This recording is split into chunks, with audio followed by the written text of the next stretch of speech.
எல்லாருக்கும் இனிய கார்த்திகை தீபம் நல்வாழ்த்துக்கள்ங்க.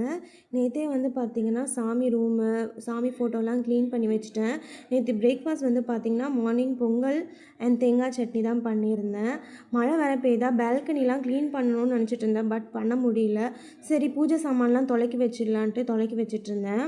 ஏன்னா, அப்ப தான் வந்து நம்மளுக்கு ஈஸியா இருக்கும் மறுநாள் சாமி கும்பிடுறதுக்குன்ட்டு. அதுக்கப்புறம் நேத்துக்கு இந்த விளக்குலாம் கொஞ்சம் வாங்கிட்டு வந்திருந்தேன். மண் விளக்கு, அப்புறம் கொஞ்சம் மோல்டிங் விளக்கு, செராமிக் விளக்குலாம் வாங்கிட்டு வந்திருந்தேன். இந்த சிவலிங்கம் விளக்குலாம் கொஞ்சம் டிஃப்ரெண்ட்டா இருந்தது.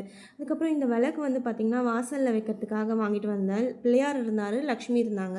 நான் பிள்ளையார் தான் வாங்கிட்டு வந்தேன். அதுக்கப்புறம் இப்போ தண்ணியில போட்டு வச்சா, நம்ம மறுநாள் யூஸ் பண்ணிக்கலாம் அப்படின்றதுக்காக தண்ணியில தான் போட்டு வச்சுருந்தேன். அதுக்கப்புறம் வந்து பார்த்திங்கன்னா, ஈவினிங் வந்து ப்ரிடேட்டர் படம் போயிருந்தோம் பாப்பாவ கூட்டிட்டு. 3D தான் போயிருந்தோம். தமிழ் தான் போட்டிருந்தோம். பட் ஆனால் லாங்குவேஜ் கொஞ்சம் அந்த ப்ரிடேட்டர் பேசுறதுலாம் எங்களுக்கு புரியல. பட் ஆனால் ட்ரான்ஸ்லேட் போட்டிருந்தாங்க. படம் நல்லா இருந்துச்சு. நீங்களும் உங்கள் வீட்ல கிட்ஸ்லாம் இருக்காங்கன்னா கூட்டிட்டு போங்க. நல்லா இருந்துச்சு. கிட்ஸ் பார்க்குற மாரி தான் இருந்தது கொஞ்சம்.